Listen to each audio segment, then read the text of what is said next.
Welcome again in the course module of communication engineering.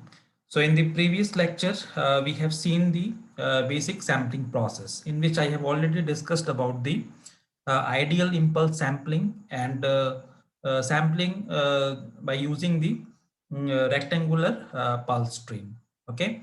And we have also seen this flat topped sampling in which I have already introduced it, in which I told you that basically in this case, whatever the sampling that we are going to do, the pulses that after doing the sampling that we are going to get will have its top as a flat surface. Okay, so this I have already discussed in the last lecture. So today I just want to extend this particular topic a little bit because we have one more topic which is known as the pulse amplitude modulation. So as name suggests, in the case of pulse amplitude modulation, whatever be the pulse that we want to send, that should have a modulation that will depend on the amplitude of the message signal. So if you see in this case, whatever the pulse train that we have, okay, this pulse train magnitude is going to be modulated by the help of magnitude of the message signal. So here you can see that whatever be the magnitude of the message signal, at that point, whatever be the magnitude of the message signal, the same magnitude will be taken by the pulses. And then when it is again sampled after a sampling time Ts, this magnitude will be completely depending on the magnitude of the message signal. Okay, so here you can see that pulse amplitude modulation means the amplitude of the pulses will be based on the magnitude of the message signal. So that we can see from this picture itself. So the meaning is that basically when we perform the flat top sampling, okay, flat top sampling, in that time, whatever be the output of the sampler, that output is actually our pulse amplitude modulated signal. So that you try to understand here that how actually we obtain this pulse amplitude modulated signal. That here you can see I have already explained that first we have to take the our message signal xt, and that has to be multiplied with the ideal impulse train. So once we multiply it, this output of the multiplier, that will be the sampled version, okay, of our message signal xt, okay, has to be passed through a zero order hold circuit. Okay, so the basic function of the zero order hold circuit is to hold the sampled value for a duration of tau seconds, because it is introducing a delay of tau seconds, where you can see that there will be a pulse width that will be of tau seconds will be there in the output. So basically what it does is basically it is first sampling the message signal, and then the same value will be maintained for a duration of tau. Okay, and then again it will be go down to zero.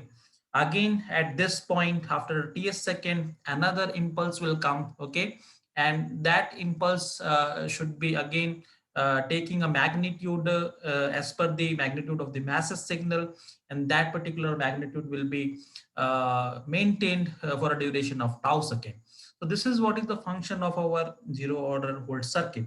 It is introducing a delay of tau seconds. Okay, so if you see the mathematics of this particular function of this means of this pulse amplitude modulator, you can say, or it is a flat top sampling sampler, you can say. Okay, in this case basically this xst denotes the sampled version of our message signal xt, okay, that we have already introduced in the previous lecture. That will be xt multiplied with the our ideal impulse train, which is defined as n equals to minus infinity to infinity delta t minus nts, where ts we have already defined as equals to the sampling period, okay, sampling time period. Okay, so or sampling interval, you can say.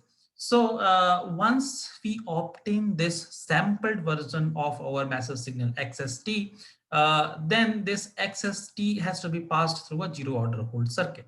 So basically, if let us suppose we have a zero order hold circuit with its impulse response denoted by ht, okay, then the output yt that we are going to get, that can be written as yt equals to the sampled signal xst convolved with the ht, where ht denotes the impulse response of the zero order hold circuit. So now basically this zero order hold circuit impulse response is actually defined by the gate function. Okay, I request all the student please go through the signals in system box and please go and read about the gate function, which is also known as the rectangular function or Boxcar functions. Okay, so basically if you see the gate functions, here we can have t minus tau by 2 divided by tau. So basically in this case, this represents that this is a gate function. Okay, so that will be gate function. The another name is called as the rectangular function. So we are going to get a rectangular pulse like this. Okay, basically this mathematically whatever we have denoted here for ht, which is equals to ga, we have written it is stands for gate function. So it is t minus tau by 2 divided by tau. So it means that this rectangular pulse is having its width equals to tau. Okay, here we can see that the width of this particular pulse is tau, and it is having its unit magnitude, and also this pulse is actually having its center equals to tau by 2. Okay, here you can see this is tau by 2. So basically in the middle of this we can find this point equals to tau upon 2. So basically this particular function is actually situated around tau by 2. So basically it is symmetrical about tau by 2. So we can say that it is the center of our rectangular pulse, and this is the width of the rectangular pulse. More specifically, you can find that this the gate function can also be defined like ht equals to, it will be 1 in between 0 to tau, and when t equals to 0 it is half, and when it is t equals to tau, again this value will be equals to half, and otherwise this value will be 0. So basically this is a what rectangular function, and if you calculate the Fourier transform of the rectangular function ht, you will find that the Fourier transform of this rectangular function, you will find this value will be come out as hf equals to tau sinc function f tau e to the power minus j pi f tau. So you please try to opt in this Fourier transform. Okay, you will be able to get this Fourier transform. So please try to work out upon this how to get this one. Okay, you will be definitely get the solution from any signals and systems book. Okay, so you try to find out this particular solution. So I'm just using the results directly here. So hf equals to tau sinc function f tau e to the power minus j pi f tau we are going to get for this particular impulse response ht. So now here we can see that here we have tau sinc f tau is the magnitude part, and here it is having a phase part. Okay, so if you calculate, okay, what is the output yt we have defined, yt is equals to xst in convolved with the ht. So if you calculate the Fourier transform of this yt, obviously the output is going to be the multiplication of the Fourier transform of xst and ht.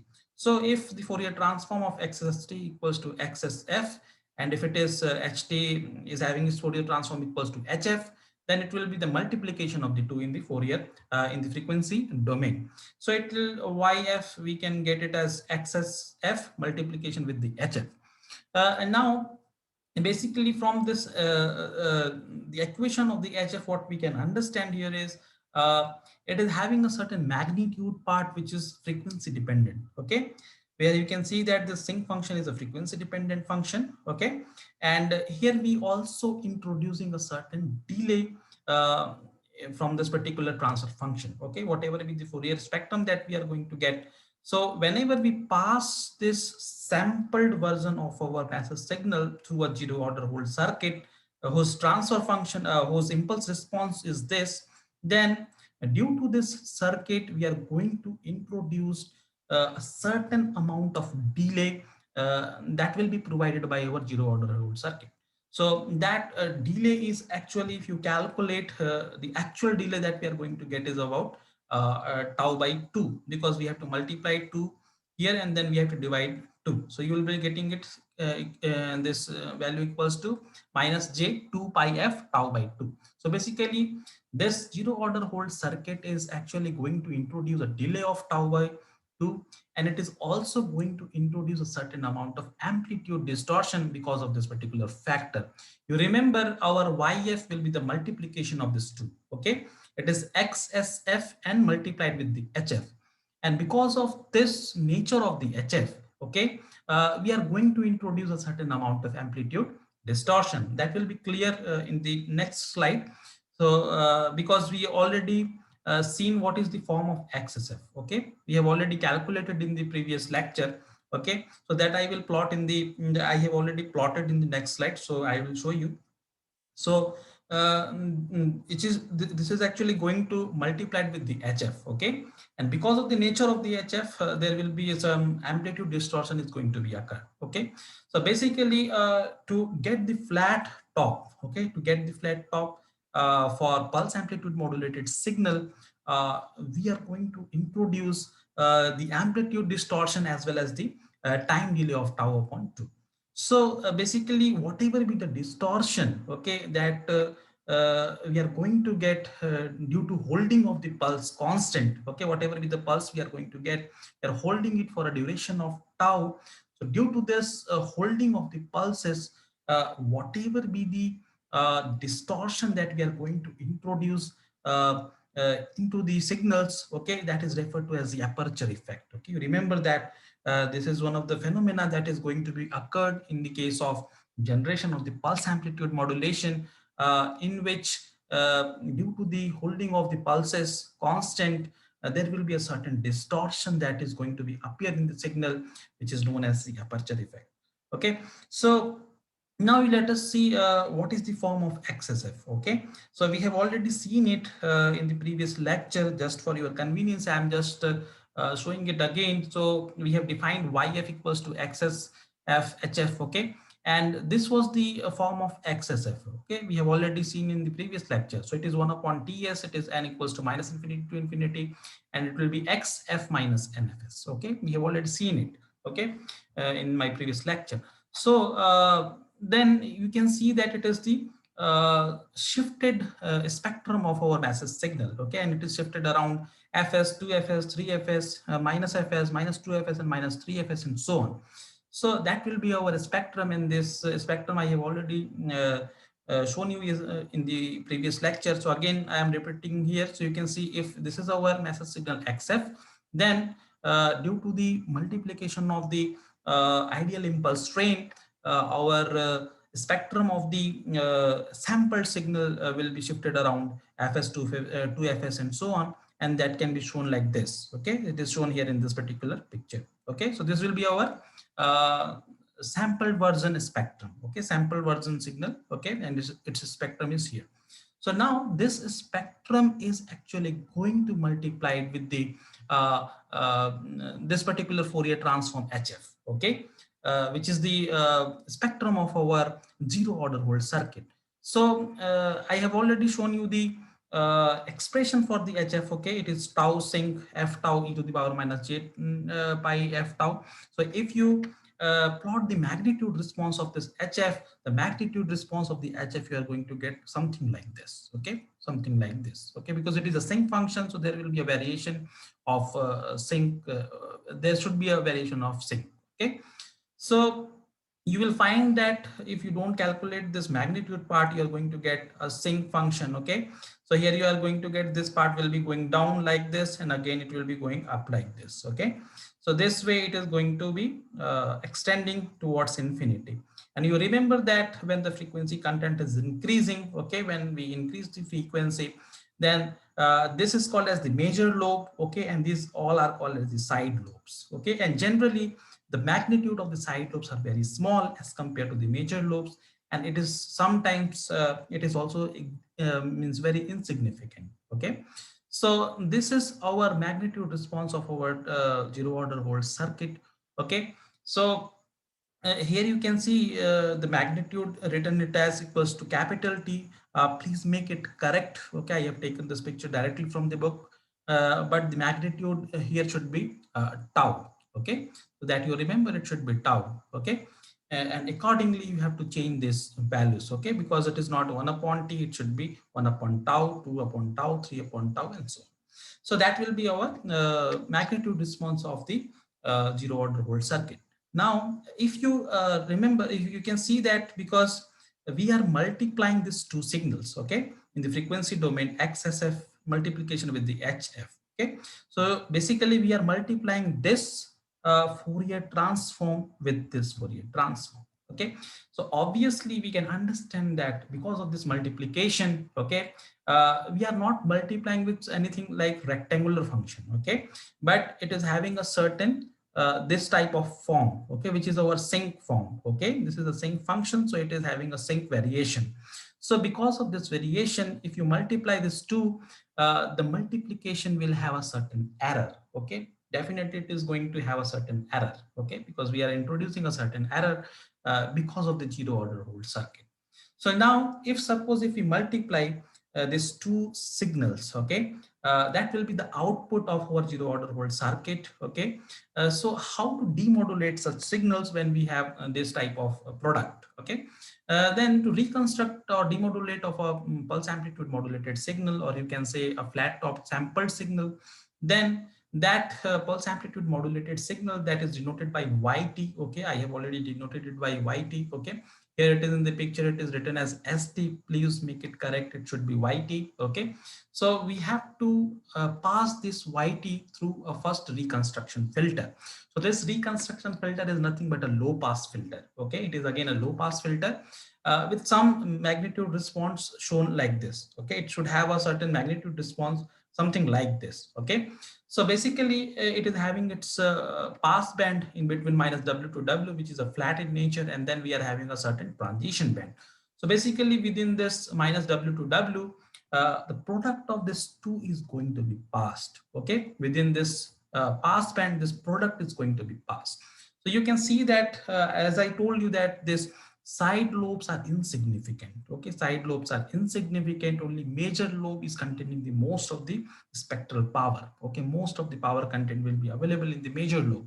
So what I can say is when we multiply these two together and when we pass it through a low pass filter, okay, of this type of magnitude response, then what will happen is this denotes our message part XF, okay. This denotes our message part XF, and this portion also denotes the basically the part of HF, okay. It is the part of our frequency spectrum of our zero order hold circuit, okay, because all higher components are insignificant, it can be means ignored, okay, it can be ignored. So basically if you see when we pass the spam signal through a low pass filter, then the output of this low pass filter that we are going to get is the multiplication of the message spectrum XF multiplied with the HF, okay. Approximately, you remember it is approximately the output will be XF multiplied with the HF, okay. So once we are going to get this XF into HF at the output of the reconstruction filter, which is a low pass filter, then this signal has to be passed through a circuit, okay, that should have an ideal magnitude response that will be 1 upon a magnitude of HF, okay, because we have to just cancel out the effect of HF, okay. So once we have a circuit with the magnitude response equals to 1 upon mod of HF, okay, then this HF and HF will be cancelled out and we are going to get the output equals to XF, okay. The circuit which is used for demodulation is actually it is called as the equalizer, okay.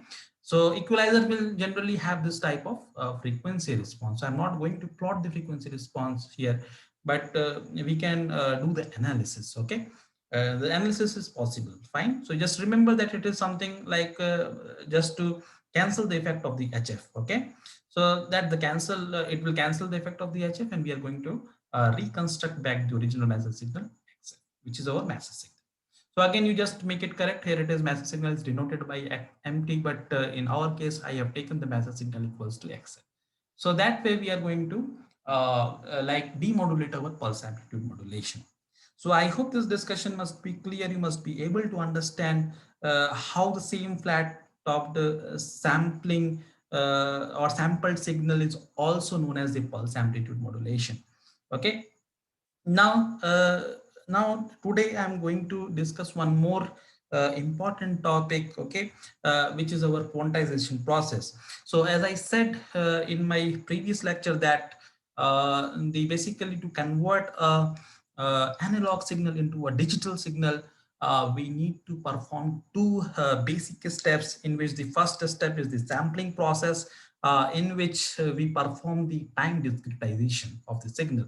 Now, the second process that we need to follow is the quantization process, in which we perform the amplitude discretization of the analog signal. Okay, so basically in this case, what we have to perform is we have to discretize the amplitude of our massive signal, our analog signal. Okay, whatever be our massive signal that we want to send, we have to discretize its amplitude.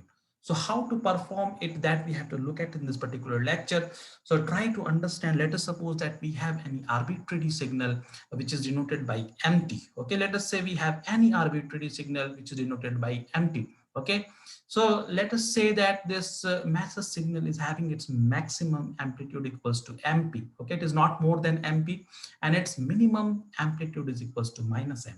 Okay, so basically what I'm trying to say is that its amplitude is actually ranging in between minus MP to plus MP. It is not having its amplitude more than that. Okay, so this is the dynamic range of our analog signal that we have. Okay, so once we have this dynamic range of the massive signal, which is in between minus MP to MP, still, though this particular dynamic range is finite in itself. Okay, you can see that this is having some means finite magnitude, because if you calculate the peak to peak value, that peak to peak value will be equals to 2 MP. Okay, 2 MP, so twice of MP. Fine. So basically it is having its peak to peak value, peak to peak magnitude of this analog signal is finite. But if you try to calculate the how many such how many values that this particular signal can take in between MP to minus MP.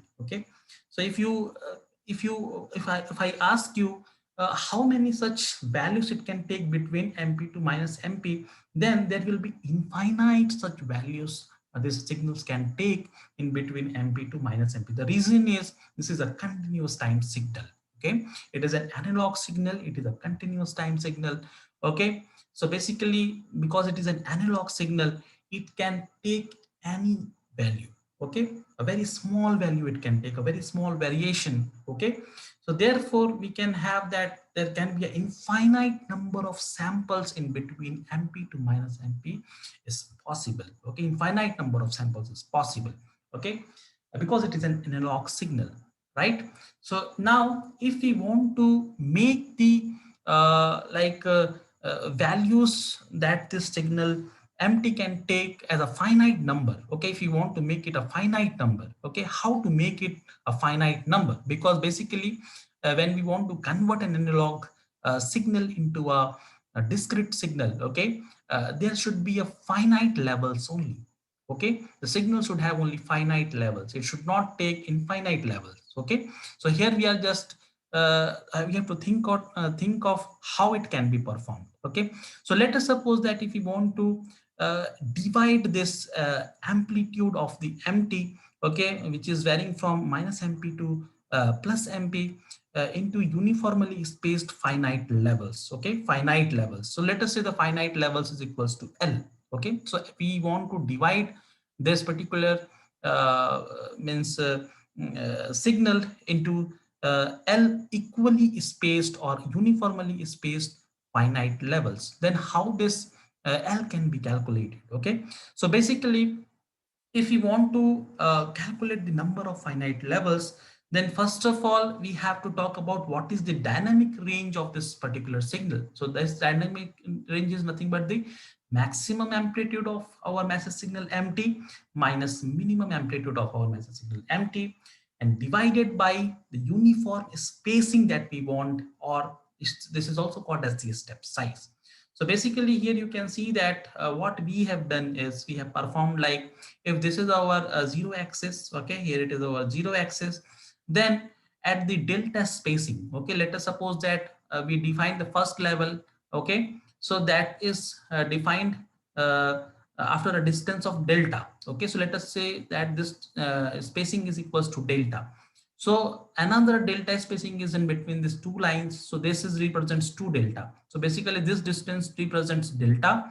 Then this represents 2 delta. Again, this distance represents 3 delta. And this is 4 delta. This is 5 delta and so on. Similarly, here this represents minus delta. This is minus 2 delta, minus 3 delta. Then this is minus 4 delta and so on. So basically what we are trying to do is we are dividing this entire amplitude to a equally or uniformly spaced levels. Okay, spaced levels. Okay, uniformly spaced levels. Okay, and this uniform spacing between the two levels is delta. Okay, which is also called as the step size. Okay, so obviously this step size will be in the volts, like it may be like 1 millivolt, it may be like 0.25 millivolt or 0.25 volts, whatever. Okay, it will depend on the signals. Okay, and the way we perform the quantization. So how this is performed, that we have to understand is, so basically if we want to calculate the number of finite levels, obviously maximum amplitude that we have in this case is equals to mp. Okay, and the minimum amplitude of this message signal that we have is equals to minus mp. So mp minus mp will be equals to 2 mp, which is the dynamic range of the signal. You remember that most of the time in the problems it is also mentioned the dynamic range of the signal is this much. Okay, so that time you have to understand what we mean to say the dynamic range. So it is 2 mp divided by the uniform spacing or the step size. So if we choose the uniform spacing equals to delta, then it has to be divided by the delta. And thereby what we can perform, we can get the number of finite levels in which we can divide this entire amplitude of our message signal.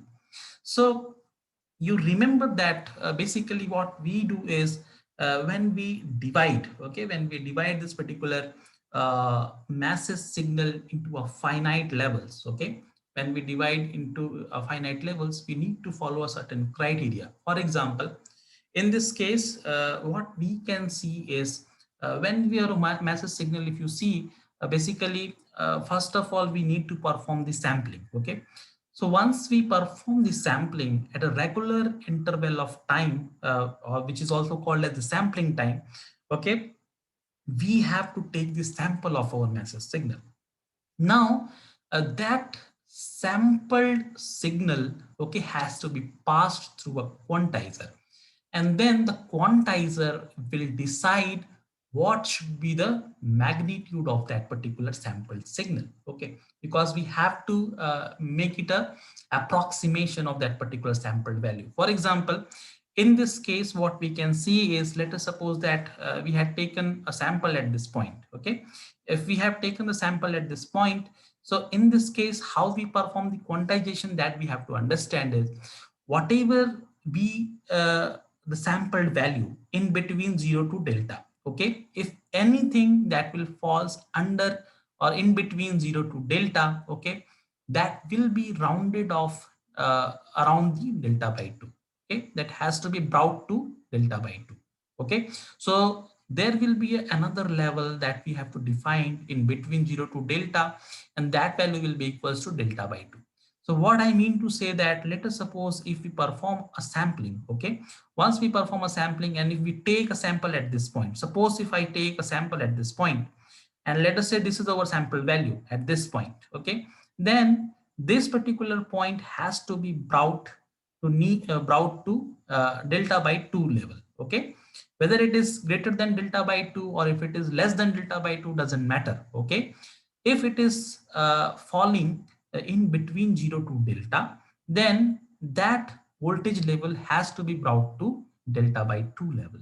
Okay, similarly anything falls in between delta and 2 delta, as I said, it is delta value. Here it is 2 delta because it is equally spaced.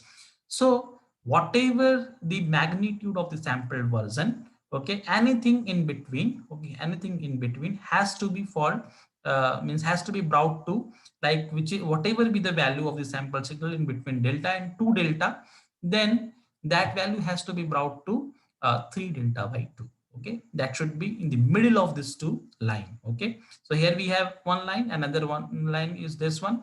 So in the middle of this two line, that voltage level has to be brought. Okay. Similarly, if anything falls like in between 2 delta and 3 delta, then again the value that we are going to get is equals to 5 delta by 2. So this is the way we perform the our quantization. Okay, so you try to understand the same thing from this picture. Okay, this is the characteristics of our input output characteristics of our quantizer. So here you can see onto the x-axis we are having the input magnitude, and here we have the output magnitude. So now what we can see is whenever the input signal, okay, whose magnitude is in between 0 to delta. Okay, here you can see that.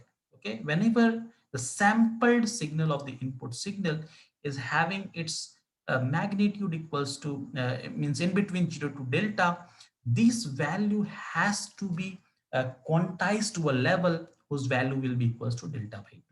Okay, it has to be a level of delta by 2. It is quantized to a level of delta by 2. Similarly, any magnitude, okay, for example, in between this, okay, in this region, you can say that this value has to be quantized at the level of delta by 2. It is at the delta by 2. Similarly, anything that will fall in between delta and 2 delta, okay, between delta and 2 delta, this has to be quantized to a level of 3 delta by 2.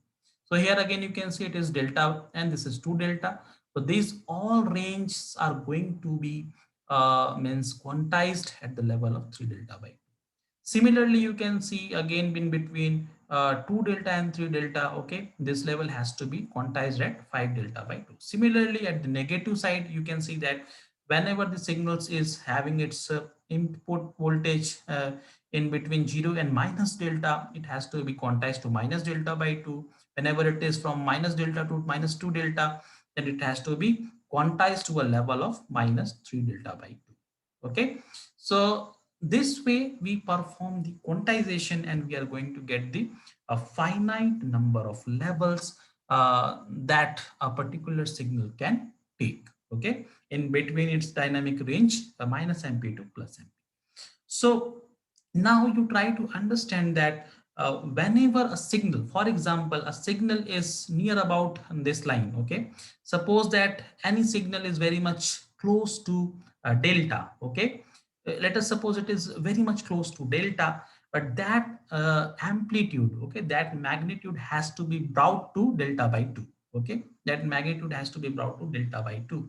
So basically what we are doing is, in the case of quantization, we are actually introducing a certain amount of error in the quantized signal. Okay, you remember that the quantization is a lossy process. Okay, once we perform a quantization, the actual value of the signal is lost. Okay, so basically what we are trying to do is, due to the quantization, there will be a quantization error that we are going to introduce into the signal.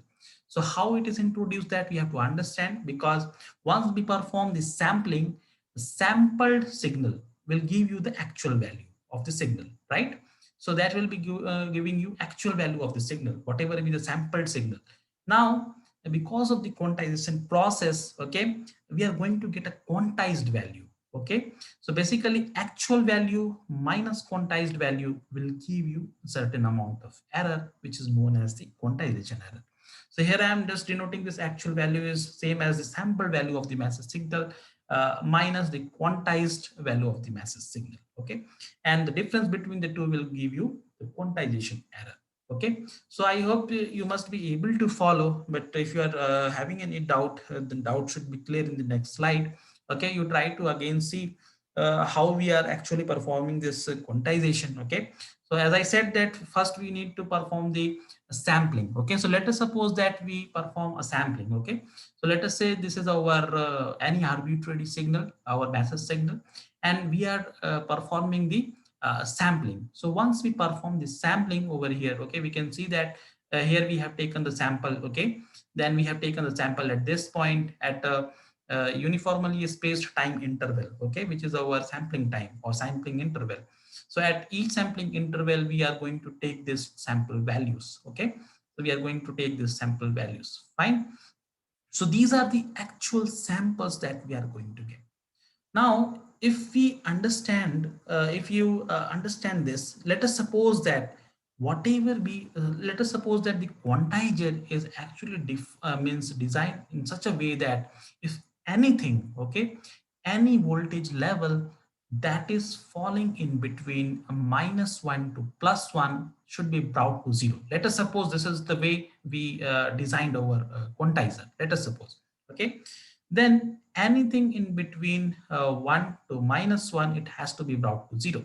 So here you can see that this value was not actually zero. You can see that this is having certain finite value and it is near about -0 0.5, but still due to the design of the quantizer, this value has to brought to zero. Okay, so this is our quantized signal. It is a quantized signal. You remember that it is a quantized message. Okay, this is our sampled signal and this is our quantized signal. So now you can see that, let us suppose if this value was -0 0.5. Okay, so this is our actual value. This is our actual value. So how much quantization error we have introduced due to the quantization? So the quantized value is equals to zero, and this is our actual value is equals to -0 0.5. So basically, we have to subtract the actual value minus a quantized value. So how much is the error? It is -0 0.5. Okay, because the actual value is 0.5. 0 minus 0.5 minus 0. So we have got the error equals to -0 0.5. Okay, so again here you can see this value is near about 1. Okay, but because our quantizer anything in between -1 to 1 has to brought this level to a 0. Okay, so again the quantized value for this sampled signal has to be 0. So again it is 0. Again here it is 0. Okay, again these values are 0. So all these values are up to this points are all 0. Okay, now we have got this particular sample. Okay, we have got this particular sample. Now, once you see this sample is actually varying in between 1 to 3. Okay, so let us suppose that anything that will fall in between amplitude 1 to 3, that has to be brought to a level of 2. Okay, this is our quantizer level. Okay, quantization level. Then this value, because it is greater than 1, then this value has to be brought to the level of 2. So this is our 2. Okay, here you can see that this is a quantized value. Okay, so again the similar way you can see that these values are actually for example it is greater than 3 or it is greater than 4. Okay, so based on the criteria, okay, it is the based on the criteria we can actually define the quantization level. Okay, we can define our quantization level, and therefore the actual sampled value in the quantized level will be different. Okay, will be different. It is not the same thing. Okay, it will be different. Okay, so this way we are going to get the finite set. Here you can see that in this sample, this sampled signal can take infinite number of sets. Okay, you can see that it can take infinite number of sets, but because of this quantization, the quantized output will have the finite set. You remember that it will have the finite set. Okay, so this way we are going to perform the quantization. Okay, this way we are going to perform the quantization. Similarly, again here you can see that when we perform the quantization, okay, this is our signal. Okay, this is our actual signal. Okay, so whenever we perform the quantization, this is our this blue curve denotes the massive signal and this red curve denotes the quantized signal. So whenever we perform the quantization, okay, at this point you can see that we are having a certain error. Okay, the sample signal is this much. Okay, see, this is our sample signal. Okay, this is the actual value of the message, but the quantized level denotes 0. Okay, so whatever falling in between 1 and -1. Okay, so magnitude of this particular message signal up to this point, okay, up to this point is actually represented by 0. Okay, it is represented by 0 because in between it is falling in between -1 to 1 as per our quantizer out. Okay, similarly here you can see that anything like in between 1 to 3, you can see in between 1 to 3. Okay, this magnitude 1 to 3, this is actually represented by this level 2. Okay, okay, this voltage is actually denoted by level 2.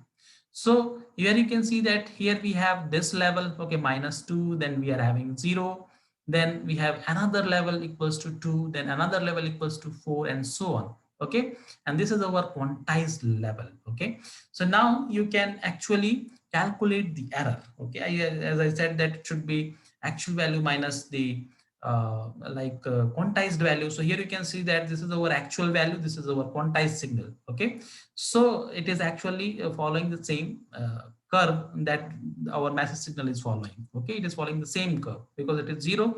So if you subtract actual signal with the 0, we are going to get the same signal. Okay, so this is our same signal. Okay, so here I have just plotted the error signal. You remember it is our error signal, quantization error signal. Okay, so that quantization error signal we have already defined equals to actual value minus the quantized value.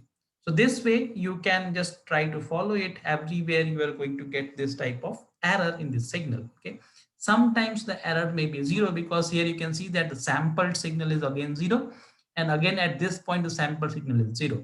At these points the error is also 0. Okay, at these points the error is also 0. Okay, so this way we are actually going to introduce some error in the quantized signal. Okay, now you try to see basically in the quantization process, I already explained you two different type of quantization. Okay, I'm just repeating again it. Okay, so basically in the first case, the way I have explained you, please try to understand that basically you try to see this picture. Okay, so how we perform the quantization, that you try to understand. Okay, basically how we have performed the quantization. So in the last case, if you see anything, if we are, this is our input. Okay, this is our input voltage levels, and this is the output of the quantizer. Okay, similarly again here it is, this is the input voltage levels of the quantizer, and this is the output of the quantizer. So basically what we are trying to show here is, let us suppose any voltage level. Okay, because delta denotes the step size of the quantizer, and again it is a, it will be denoted in the voltage form. Okay, so it can be like as I said, it is maybe 0.25 volt, or it may be some millivolts, it in microvolts. Okay, depending on the design of the quantizer. Okay, so suppose here it is any input voltage, okay, of input signal, if it is falling in between minus delta by 2 to delta by 2. Okay, then the output of the quantizer will be 0 volt. You see this. Okay, try to understand this particular input output characteristics of the quantizer. Okay, so basically here it is the amplitude of the output of the quantizer is going to be 0 whenever the input signal's magnitude is in between minus delta by 2 to plus delta by 2. Similarly, when the input voltage in between plus delta by 2 to 3 delta by 2, the output is going to be delta. Okay, the output is going to be delta. Okay, for this particular range of input. Okay, so the range of input in between delta by 2 to 3 delta by 2 will be quantized to a level of delta. Okay, similarly, if it is 3 delta by 2 to 5 delta by 2, it will be quantized to a level of 2 delta, and similarly at the level of 3 delta. Okay, again at the negative side here you can see that any voltage level when the input is having a value in between minus delta by 2 to minus 3 delta by 2, then this has to be brought to a level of minus delta. Similarly, in between minus 3 delta by 2 to minus 5 delta by 2, it has to be brought to a level of minus 2 delta, minus 2 delta. Similarly, minus 3 delta. Okay, so this way we are going to get our output of the quantizer. And this is our peak to peak excursion of our input message signal. Okay, this is the dynamic range of our input message signal. And now again here in this picture you see what we are trying to do is, here we can see that any signal, okay, any signal in between the input voltage in between 0 to delta. Okay, this has to be quantized to a level of delta by 2. You try to see the difference here. The input level was from minus delta by 2 to plus delta by 2. It was brought to a level of 0. Okay, it was brought to a level of 0, and here anything in between 0 to delta, okay, that was brought to a level of delta by 2. Okay, it was means brought to a or quantized to a level of delta by 2, and here it is 0 to minus delta, it has to be brought to a level of minus delta by 2. Okay, so similarly in between delta to 2 delta, this has to be brought to a level of 3 delta by 2, and similarly 2 delta to 3 delta, it is brought to a level of 5 delta 2. Okay, now you try to see if we have seen this particular curve input output characteristics. This characteristics is something like a staircase. Okay, you can see that it looks like a staircase. Okay, so generally in the staircase we will find that there will be a certain, this particular flat portion is called as straight, and this particular portion is called as the rising part of our stair. Okay, so this is our rising part. Okay, and this is called as, this flat portion is also called as the steps, you can say, or you can say it is straight. Okay, so if you see in this particular first case, okay, in this case, this means this origin is actually passing through the middle of the trade. Okay, it is passing through the middle of the trade. Okay, this is our trade. Okay, I just explained that this is our stairs. So in these stairs, these steps are also called as trade, and this is the rising part of our stairs. Okay, this is our rising part of our stairs. So basically, if you see, this origin of this particular input output characteristic is passing through the middle of the trade. Okay, it is passing through the middle of the trade. Therefore, this type of design is called as mid-trade quantizer. Do you remember, this is called as mid-trade quantizer, because this origin is actually passing through in the middle of the trade or middle of this step. Okay, this is our steps, flat portion of the stair. Okay, and here we can see that this is our rising part. Okay, so basically this origin is actually passing through the middle part of the rising part of this our staircase. Okay, this is our rising part, so that's why this is called as the mid-rise quantizer. Okay, this is called as the mid-rise quantizer. So these two quantizers are basically used in the case of quantization. Okay, you remember that the quantization process that I have explained you is our uniform quantizer. Why it is uniform quantizer?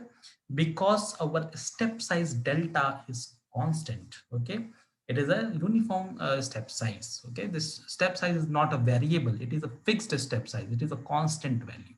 Okay, so whenever we have the constant step size, it is going to give you a uniform quantization.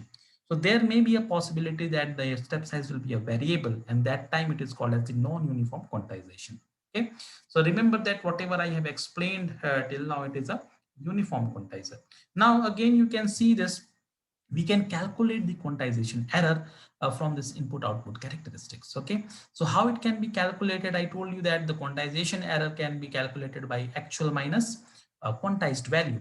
So here you can see that this is our actual value. Okay, at this point the sample value will be equals to, because this is denoting the input amplitude. Okay, and this is denoting the output amplitude of the quantizer.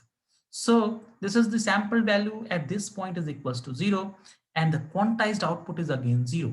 So 0 minus 0 will give you error equals to 0. So here you can see that this error is equals to 0. Okay. Similarly, when it is we are increasing towards the positive x-axis, okay, when the sample signal is increasing linearly, okay, the output, the quantized output remains 0. Okay, it is remains 0. So when it is increasing slowly linearly, okay, at the value when it is equals to delta by 2, the quantized value remains 0.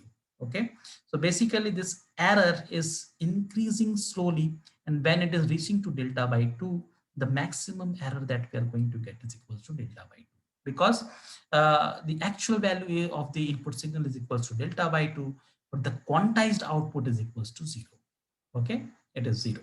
So therefore we are going to get the error equals to delta by 2 minus 0. So the output, the quantization error that we are going to get is equals to delta by 2.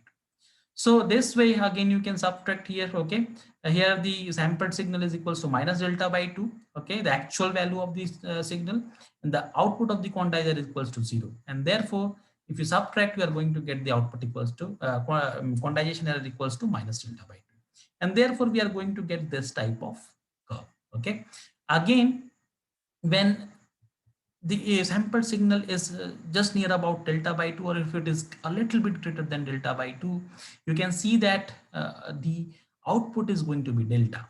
Okay, so actual signal is delta by 2 minus delta, so the output will become equals to minus delta by 2, and therefore it is suddenly there is a fall, and here we are going to get a minus delta by 2. So please try to work out this. Okay, whenever the value, the sample signal is equals to a little bit greater than delta by 2, okay, then the actual value is delta by 2 minus quantized value. So this quantized value will be equals to delta, so minus delta by 2 minus delta, so that is going to give you minus delta by 2. So therefore this is first it is coming up to this delta by 2, and then again it is falling to a minus delta by 2, and then again a same characteristics will be keep on repeating. Okay, it will be keep on repeating, and this way we are going to get the quantization error. So now the graph from this graph itself we can found that this quantization error is actually varying in between minus delta by 2 to delta by 2. So basically this quantization error, if you see, this quantization error is actually varying in between minus delta by 2 to delta by 2. So what is the maximum value of the quantization error that we can get is, so that value will be equals to, if you talk about the magnitude part, the magnitude will be equals to delta by 2. Okay, so either you can write the maximum value is equals to plus minus delta by 2. Okay, so it can be either plus delta by 2 or it can be minus delta by 2. So that will be the maximum error. Okay, these are the peak values. Okay, so that will be the maximum error that we can get due to the quantization of the our analog signal. So I hope you must be able to follow this discussion. Okay, similar error analysis, quantization error analysis, you can also perform in this case. Okay, you will get the similar curve. Okay, you're going to get the similar graph. Okay, and the error will be remain same. It's the value will be in between minus delta by 2 to delta by 2. So you remember that this quantization error should be small. Okay, this quantization error should be small. If the error is too much large, in that cases, the recovered signal will not be able to actually mimic the original message signal. You try to remember this. Okay, so this quantization error should be as small as possible. Okay, and that can also be that can only be possible if the step size delta, okay, the step size delta is small. Okay, so once this step size delta is small, then only we can have a small quantization error. Okay, so that we have to look at further, okay, in the coming discussions. Okay, so that you remember. So I hope you must be able to follow this one. So how to perform the quantization, how to discretize the means amplitude of any analog signal. So if you have any further query, let me know with your comment in the in the comment box. Okay, so please drop your message in the comment box for any inquiry. So thank you for watching this video. So please stay connected with the channel for more updates. Thank you for this video and watching this video. Thank you.